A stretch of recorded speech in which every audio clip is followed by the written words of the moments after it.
ಗಣೇಶನ ವಾಹನ ಈಲಿ ಅಂತ ಎಲ್ರಿಗೂ ಗೊತ್ತಿದೆ. ಆದರೆ ಕಲಿಯುಗದಲ್ಲಿ ಗಣೇಶ ನೀಲಿ ಕುದುರೆ ಏರಿ ಬರ್ತಾನೆ. ಧೂಮ್ರಕೇತು ಕಲಿಯುಗದಲ್ಲಿ ಬರೋ ಗಣೇಶನ ಕೊನೆ ಅವತಾರ.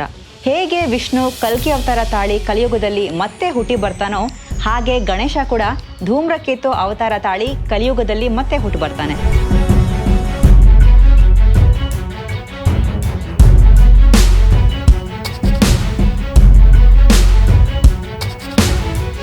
ಇದೇನು ಹೊಸ ವಿಷಯ ಅಲ್ಲ.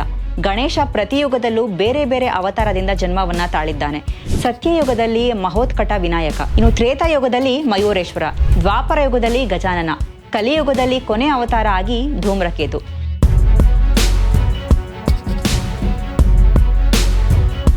ಗಣೇಶ ಪುರಾಣ ಹಾಗೇನೆ ಭವಿಷ್ಯ ಪುರಾಣದಲ್ಲಿ ಉಲ್ಲೇಖ ಆಗಿರೋ ಪ್ರಕಾರ ಈ ಅವತಾರದಲ್ಲಿ ಗಣೇಶನ ಎರಡೂ ಕೈಯಲ್ಲಿ ಆಯುಧ ಇರುತ್ತೆ. ಹಾಗೇನೆ ನೀಲಿ ಬಣ್ಣದ ಕುದುರೆ ಹೊಂದಿರ್ತಾನೆ.